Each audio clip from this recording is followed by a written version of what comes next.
The Christmas tree lights blurred through my tears as I stared at the half-carved turkey on the dining room table. The words still echoed in my ears, sharp and cutting, like the carving knife Dad had just set down with such finality. "You're a leech, Marcus. 25 years old and still living off your mother and me. You can't stay here anymore." The silence that followed was deafening. My younger sister Emma looked down at her plate, her fork trembling slightly in her hand. Mom's face had gone pale, her mouth opening and closing like she wanted to say something but couldn't find the words. Even my grandmother, who never missed an opportunity to share her opinions, sat frozen in her chair. I should have seen it coming. According to YouTube analytics, 99.5% of viewers are not subscribed. That's a huge number. By subscribing the channel that is completely free, you'll help support the channel and never miss fresh content. The signs had been there for weeks. Dad's increasingly cold shoulder, the way he'd mutter under his breath when I walked into a room, the pointed comments about grown men who can't take care of themselves. But on Christmas Day, in front of the whole family, "David," Mom finally whispered, her voice barely audible over the crackling fireplace. "It's Christmas." "It's exactly because it's Christmas that this needs to be said," Dad replied, his voice steady and cruel. "We're supposed to be celebrating family, but what are we really celebrating? Supporting a grown man who hasn't held a steady job in 2 years, who sleeps until noon and plays video games all night?" My hands clenched into fists under the table. 2 years ago, I'd been laid off from my marketing job when the company downsized. Since then, I'd been working freelance projects, contributing what I could to household expenses. It wasn't much, but it wasn't nothing. And the reason I'd been staying home wasn't just unemployment. It was because Mom had been going through chemotherapy, and someone needed to drive her to appointments when Dad was at work. But clearly, that didn't matter to him. "Dad, that's not fair," Emma said, finally finding her voice. "Marcus has been helping with Mom's treatments, and he does freelance work." "Freelance work," Dad scoffed, cutting her off. $50 here, $100 there. That's not a career, that's a hobby. And your mother's treatments are finished now. She's in remission. There's no excuse anymore." Mom reached across the table and touched my arm gently. "Marcus, honey, maybe we can talk about this after dinner." "No." I stood up abruptly, my chair scraping against the hardwood floor. "It's fine." Message received loud and clear. I looked around the table at my family, at the people who were supposed to love and support me unconditionally. Emma's eyes were filled with tears. Grandma looked uncomfortable but said nothing. Mom seemed torn between defending me and keeping the peace. And Dad? Dad looked satisfied, like he'd finally gotten something off his chest that had been bothering him for months. "I'll be out by New Year's," I said, my voice steadier than I felt. "Marcus," Mom started. "It's okay, Mom. Really, I forced a smile that felt like broken glass. "Happy Christmas, everyone." I walked upstairs to my room, my childhood bedroom that I'd been living in for the past 2 years, and started packing. Through the thin walls, I could hear the muffled voices downstairs, Emma's raised voice arguing with Dad, Mom trying to mediate. But it was too late. The damage was done. As I folded clothes and threw them into suitcases, my phone buzzed with a text from my college roommate, Jake. "Hope you're having an awesome Christmas, dude." I stared at the message for a long moment, then typed back, "Actually, I might need that couch you offered if I ever needed a place to crash." His response came immediately. "Everything okay?" "Of course, man. Mi casa es su casa." Over the next week, as I packed up my entire life and prepared to move 3 states away to Jake's apartment, I had plenty of time to think. And the more I thought about it, the angrier I became. Not just at Dad's cruel words or his timing, but at the deeper injustice of it all. Because here's what Dad didn't know. What none of them knew, I'd been keeping a secret for 2 years. A secret that would have changed everything if I'd told them. The real reason I'd been fired from my marketing job wasn't downsizing. It was because I'd discovered my boss was embezzling money from client accounts, and when I'd reported it to HR, he'd managed to frame me for the theft instead. I'd been terminated under suspicion of financial misconduct, which made me basically unemployable in my field. The freelance work I'd been doing, it was the only work I could get with that shadow hanging over my record, but I'd never told my family because I didn't want them to worry. I'd been quietly working with a lawyer, trying to clear my name and prove my innocence. It was a slow process, complicated by the fact that my former boss had been very clever about covering his tracks. We were close to a breakthrough. My lawyer thought we might have enough evidence within the next few months, but it wasn't ready yet. So instead of defending myself, I'd let my family think I was just another millennial failure, too lazy or entitled to get my life together. I'd absorbed their disappointment, their frustration, their judgment, because I thought it was temporary. I thought that once I proved my innocence, we'd all look back on this time and laugh about how I'd almost fooled them into thinking I was a deadbeat. But Dad's Christmas announcement changed everything. He hadn't just kicked me out, he'd humiliated me. He'd made me feel small and worthless in front of the people I loved most. And he'd done it on Christmas, a day that was supposed to be about family and forgiveness and love. As I loaded the last box into my car and prepared to drive away from the only home I'd ever known, I made a decision. I wasn't going to tell them the truth now, not yet. Let them think what they wanted to think about me.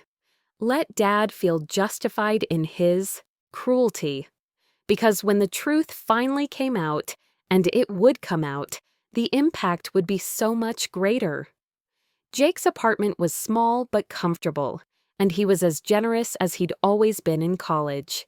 He helped me set up a makeshift office in his spare room and didn't ask too many questions about why I'd suddenly needed to move across the country. Family stuff, I'd said, and he'd nodded understandingly. Been there, man. Families can be complicated. I threw myself into work with renewed focus. The freelance projects I'd been doing were actually more successful than I'd let on. I'd been building a small but steady client base, and my income was slowly growing. I downplayed it at home because I didn't want to seem like I was bragging about making a few $100s here and there, while Dad was bringing home a steady salary. But now, with no family obligations and lower living expenses thanks to Jake's generosity, I could really focus on building my business. More importantly, I stayed in close contact with my lawyer. The case against my former boss was heating up. We'd uncovered a pattern of embezzlement going back years, and several other employees had come forward with their own stories of being fired when they'd gotten too close to discovering the truth. It was looking more and more likely that we'd have enough evidence to clear my name within the next few months. I didn't reach out to my family, and they didn't reach out to me. Emma sent a few texts in the first week. Dad's being weird and moody, and Mom keeps asking if I've heard from you, but I kept my responses brief and non-committal. I wasn't ready to forgive yet, and I wasn't ready to reveal my hand. Then, in late February, the call came. "Marcus, this is it," my lawyer said, and I could hear the excitement in her voice. "The FBI finished their investigation. Your former boss has been arrested, and they've recovered over $2 million in stolen funds. The company is cooperating fully now that they realize they were victims too, and they want to offer you your job back with a promotion and back pay. They're also prepared to provide written documentation clearing you of any wrongdoing." I sat in Jake's spare room, staring out the window at the late winter snow, and felt something shift inside my chest. Vindication. After 2 years of carrying this weight, of letting people think the worst of me, I was finally free. But I wasn't ready to call home yet. Not quite. Instead, I spent the next 2 months quietly rebuilding my life. I took the job offer. The promotion came with a significant salary increase, and the back pay was substantial enough to put a down payment on my own apartment. I found a nice place, nothing fancy, but comfortable and mine. I bought new furniture, new clothes, treated myself to things I'd been denying myself for years, and I waited. The opportunity came in May when Emma called me in tears. "Marcus, I don't know what to do," she sobbed into the phone. "I graduated last month and I still don't have a job, and Dad keeps making these comments about how I better not turn out like my brother. He's being so cruel, and Mom just lets him do it because she doesn't want to fight. I feel like I can't do anything right." My heart broke for her. Emma was brilliant. She'd graduated summa cum laude with a degree in engineering, and the job market was just tough for new graduates. She didn't deserve to be treated the way Dad had treated me. I said gently, "how would you feel about coming to visit me for a week? I've got a guest room now, and maybe a change of scenery would help." "You have a guest room? I thought you were sleeping on Jake's couch." "Things have changed a bit since Christmas. I'll tell you about it when you get here." Emma arrived the following weekend, and her jaw dropped when she saw my apartment. "Marcus, this place is incredible.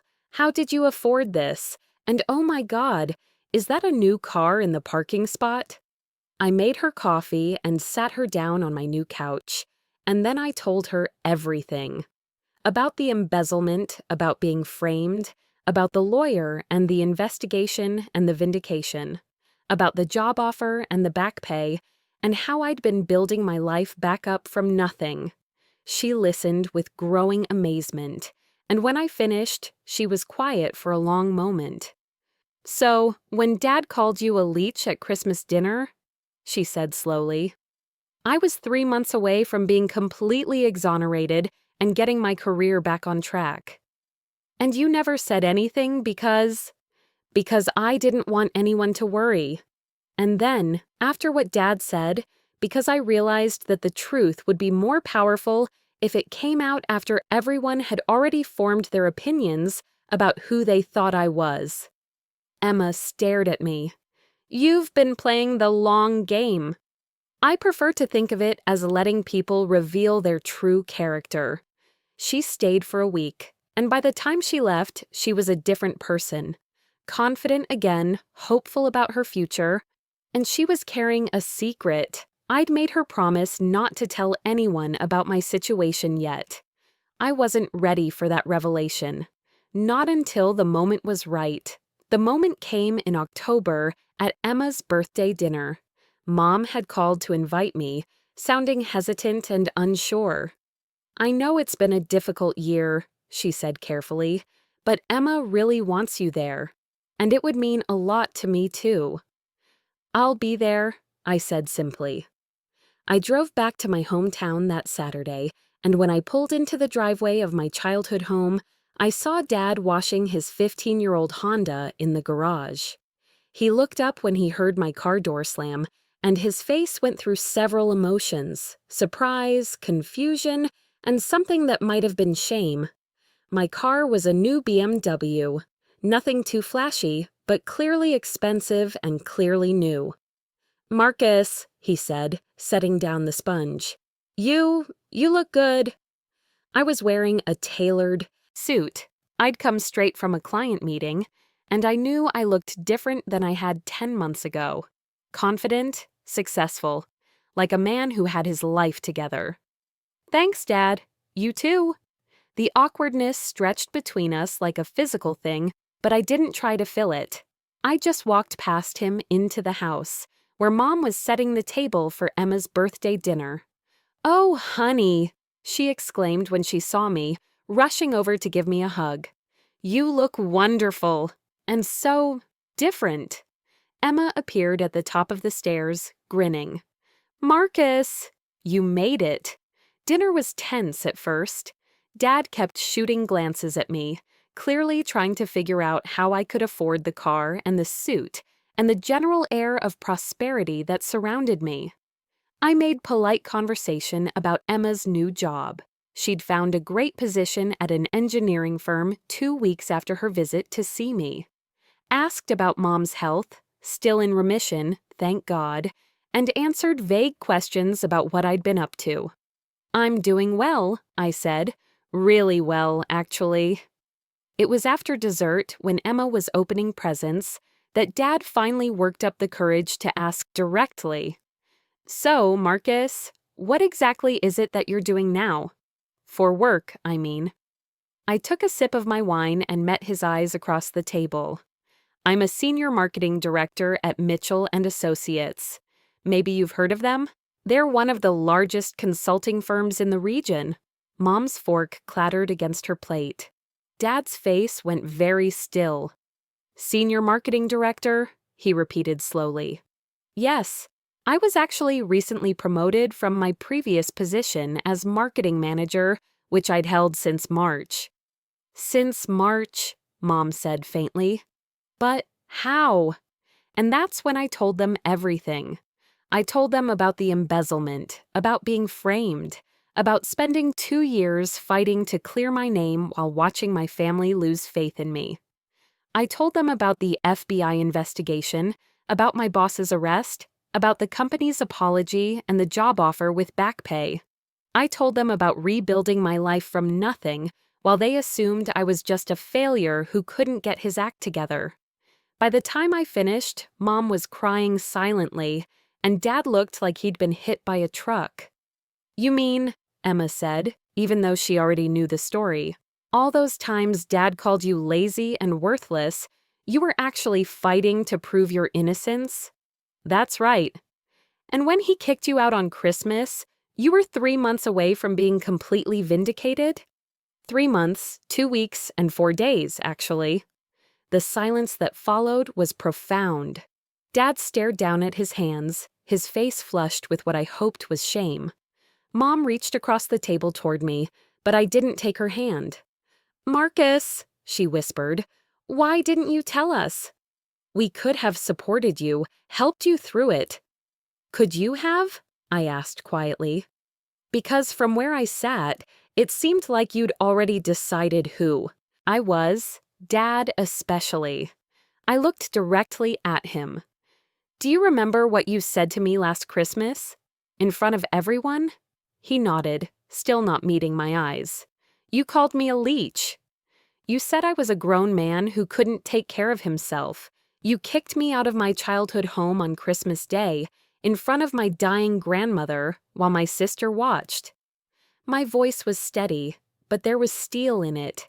And the whole time, I was fighting the biggest battle of my life, completely alone. "I didn't know," Dad said weakly. "No, you didn't.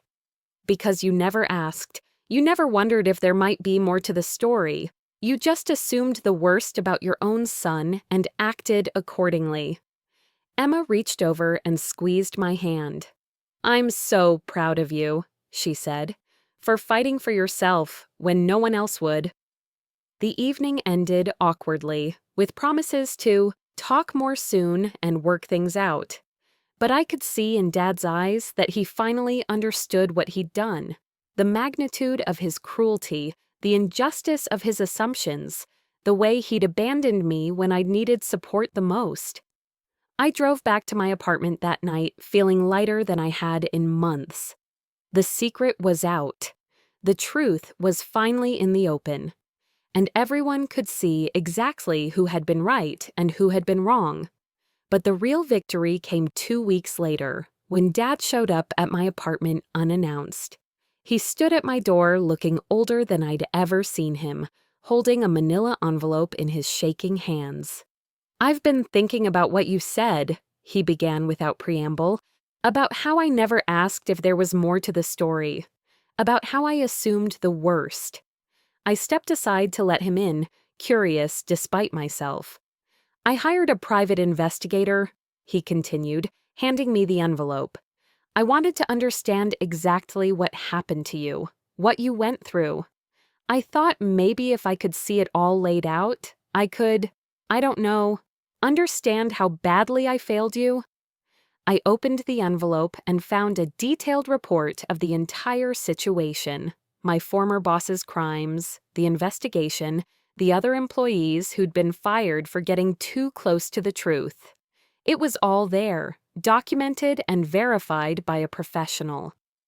"It's worse than I thought," Dad said quietly. "You weren't just innocent. You were a hero. You tried to stop a criminal, and when you couldn't, you spent 2 years of your life fighting to make it right. And while you were doing that, while you were being the kind of man I raised you to be, I was—" He stopped, his voice breaking. "I was treating you like you were worthless." I set the envelope on the coffee table and looked at my father, really looked at him. He seemed smaller somehow, diminished by the weight of his own realization. "I can't undo what I said that night," he continued. "I can't take back the way I humiliated you in front of your family. But I want you to know that I understand now what kind of man you are, and what kind of man I was that night, and I'm ashamed." We sat in silence for a long moment, the weight of 10 months and a lifetime of complicated father-son dynamics hanging between us. "I don't need you to be ashamed," I said finally. "I need you to be better." He nodded, tears in his eyes. "I will be. I promise." It wasn't a magical reconciliation. There was too much hurt, too much water under the bridge for that. But it was a beginning, a recognition of what had been lost and what might be rebuilt. Over the following months, Dad made good on his promise. He called regularly, not to check up on me or offer unsolicited advice, but just to talk. He asked about my work, my life, my plans for the future. He told me he was proud of me, words I'd been waiting to hear for longer than I cared to admit. Mom and I repaired our relationship more easily. She'd always been caught in the middle, trying to keep the peace, and I could understand that even if I couldn't completely forgive it. She'd been fighting her own battles during those 2 years, trying to survive cancer while watching her family fall apart around her. Emma and I grew closer than we'd ever been. She understood better than anyone what it felt like to be judged unfairly by Dad, and she admired the way I'd handled the situation. "You played it perfectly," she told me one day. "You let them reveal who they really were, and then you revealed who you really were." It was like a masterclass in justice. But the real resolution came the following Christmas, almost exactly a year after that terrible dinner. I was back at the family table, but this time as a guest of honor rather than a burden.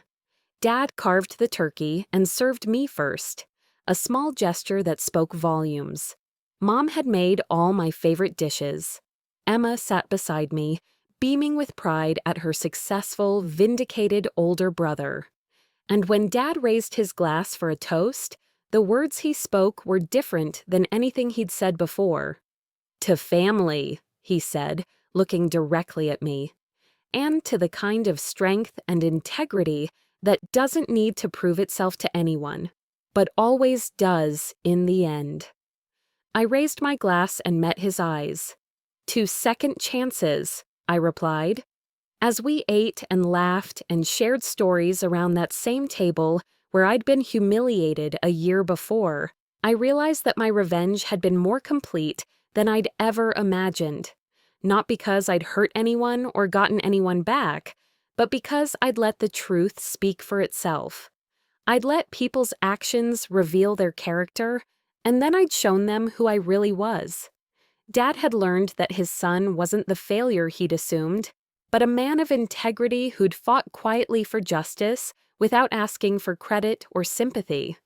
Mom had learned that sometimes keeping the peace isn't worth the cost.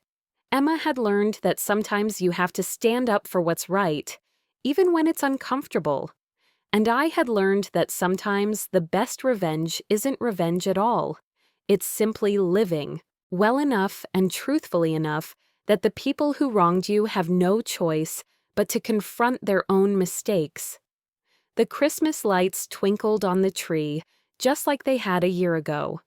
But everything else was different. Everything was better. And I was home.